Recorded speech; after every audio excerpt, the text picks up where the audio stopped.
High, কি অবস্থা সবার? সবাইকে আসসালামু আলাইকুম এবং ওয়েলকাম টু মাই চ্যানেল। আশা করি সবাই ভালো আছেন। তো আজকে আমি আপনাদের সঙ্গে শেয়ার করব যে, by the way, yes, I am in Russia right নাও।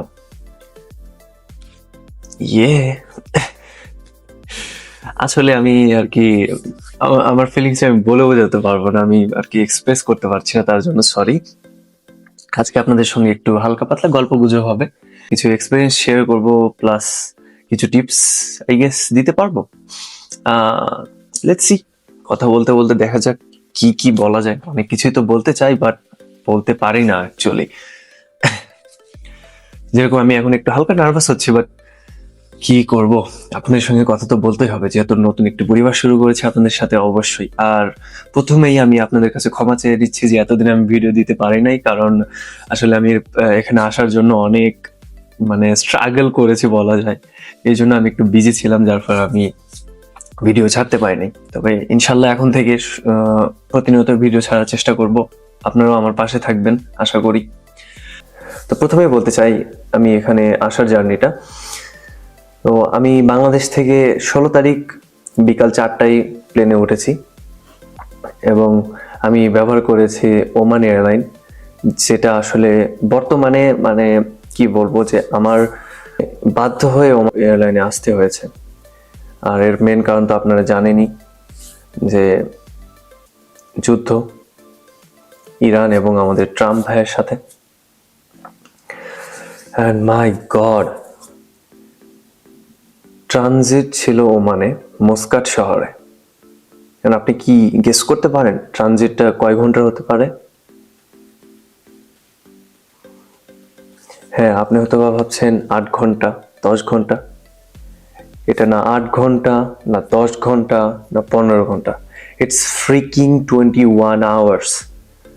ভাই, 21টা ঘন্টা একটা এয়ারপোর্টে আমাকে থাকতে হয়েছে নেক্সট প্লেনের জন্য। একটা এয়ারপোর্টে 21টা ঘন্টা থাকা যে কিরকম একটা স্ট্রাগলের বিষয়, আমি যে কিভাবে সার্ভাইভ করেছি এই 21টা ঘন্টা শুধু আমি জানি। যাই হোক, আলহামদুলিল্লাহ আমি রাশিয়াতে এসে পৌঁছেছি।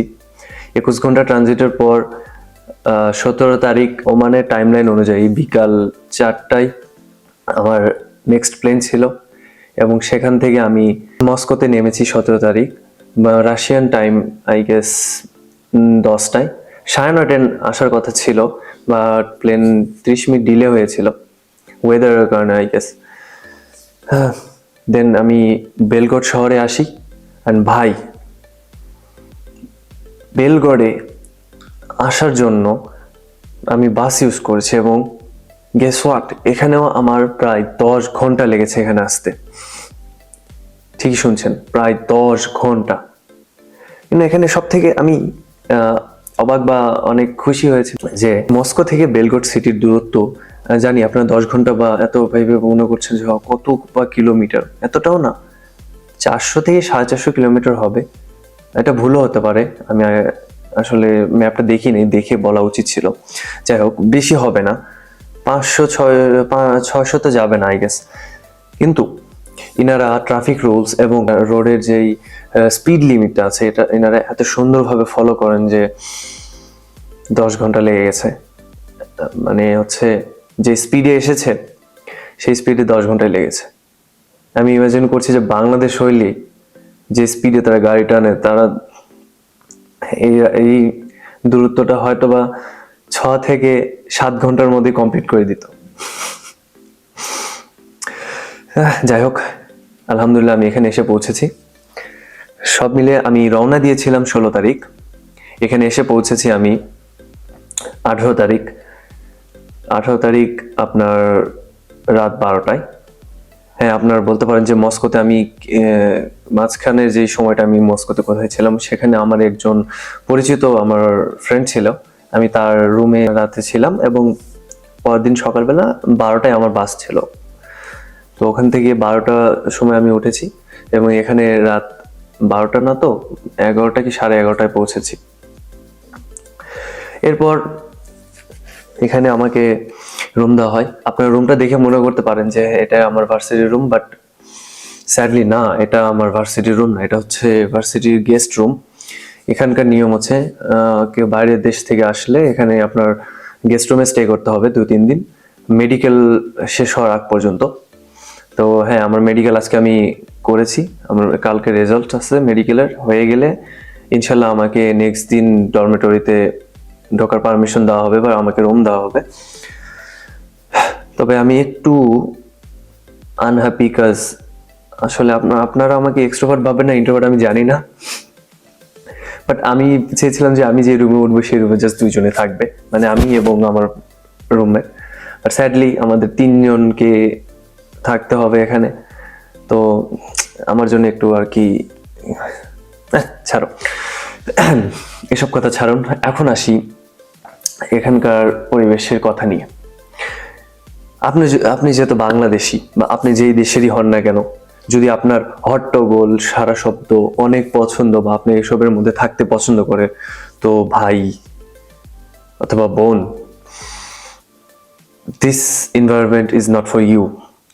বা এটা এতটাই শান্ত এনভায়রনমেন্ট, মানে কি বলবো, আর এতটা শান্ত এবং শব্দহীন, প্লাস এতটা মনোরম পরিবেশ, আলাদা একটা শান্তি দেয় নিজেকে, মানে কি বলবো।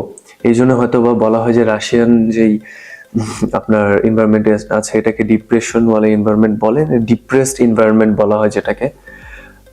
বর্তমানে আপনার এপ্রিল মাস এখানে, তবুও আমার জন্য এখানে প্রচুর ঠান্ডা পড়েছে, বলার মতো না। বাইরে ঠান্ডা রুমের মধ্যে অতটা নেই, বাট বাইরে ভালোই ঠান্ডা রয়েছে, এবং বাইরে বাতাস হচ্ছে প্রচুর, যার ফলে ঠান্ডাটা আরো বেশি লেগে যাচ্ছে। মানে কি বলবো, আমি বাইরে গেলে তো প্রতিনিয়ত নাকের পানি মুছতে মুছতে তো আমার সারাদিন চলে যাচ্ছে। স্টিল আমি রুমের মধ্যে আছি, আমি স্টিল একটু হালকা হালকা কাঁপুনি দিয়ে উঠছি, আপনাদের আর কি বলবো। এরপর ডরমেতে আপনার কি কি থাকছে আমি এটা এখন বলছি, যখন উঠবো ডরমেটরিতে তখন ইনশাল্লাহ ডরমেটরির একটা ট্যুর দিয়ে দেবো আপনাদের। ডরমেটরিতে আপনাদের একটা বেড প্লাস যাবতীয় যা দরকার আর কি, বেড, বিছানা, বালিশ, চাদর, আর অনেক কিছু থাকবে, টেবিল, আলমারি। তবে খাওয়া দাওয়াটা আর কি নিজের উপর করতে হবে, নিজেই রান্না বান্না করতে হবে। এটা খাওয়ার আলাদা করে কোনো ব্যবস্থা নেই আপনাদের এখানে। সো যারা আর কি রাশিয়া আসতে চান, রান্না পারেন না, আপনাদের গার্লফ্রেন্ড থাকলে গার্লফ্রেন্ড থেকে শিখে নিন, অথবা মায়ের কাছ থেকে শিখে নিন। বর্তমানে তো আমি ভুলেই গিয়েছিলাম, বর্তমানে মেয়েরা কি রান্না পারে? সরি, আই মিন বর্তমানে গার্লফ্রেন্ডরা কি রান্না পারে? এটার জন্য গালি খেতে হবে, আমি বুঝতে পারছি, সরি। আচ্ছা, যাই হোক, তো চলুন আপনাদের আমার গেস্ট রুমটার একটা ট্যুর দিয়ে দিই। তো এটা হচ্ছে আমার গেস্ট রুমের জানালা, এটাকে যদি আমি এখন খুলি আপনারা বাইরে দেখতে পাবেন, উফ, খোলার সঙ্গে সঙ্গে বাতাস ঢুকে পড়তেছে। এই হচ্ছে পরিবেশ।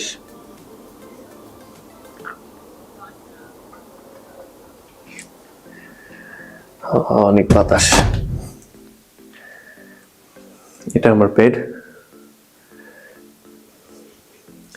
দেখেন এখানে আরো 3টা বেড আছে, বাট আসলে বর্তমানে শুধু আমিই এসেছি এই মাসে, যার ফলে অন্য কোনো গেস্ট নাই। এটা আমার জন্য আরো ভালো, একা একা থাকতে পারি, ফ্রি উইল আছে বলতে পারেন। একটা টেবিল, একটা আলমারি দেওয়া হয়েছে।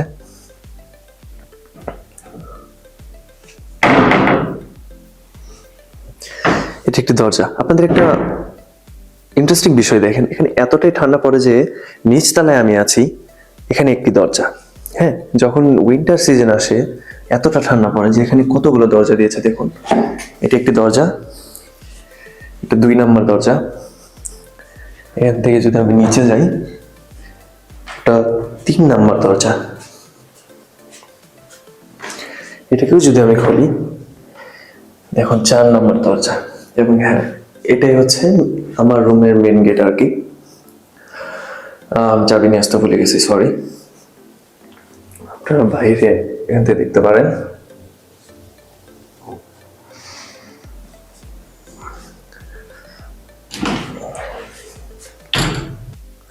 আচ্ছা, এখন আসি বাথরুম দেখাতে। জি, এটা হচ্ছে বাথরুম, গোসলখানা বলতে পারেন যেটা।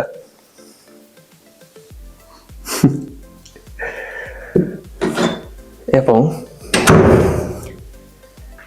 এটা হচ্ছে ওয়াশরুম। কি ওয়াশরুমের গেট কি একটু বেশি বড় মনে হচ্ছে? হ্যাঁ, আমারও ফার্স্ট এসে ওরকমই লেগেছিল। এই জিনিসটা না আমাকে একটু হালকা ভুতুড়ে টাইপ লেগেছে। এটা হচ্ছে ওয়াশরুম।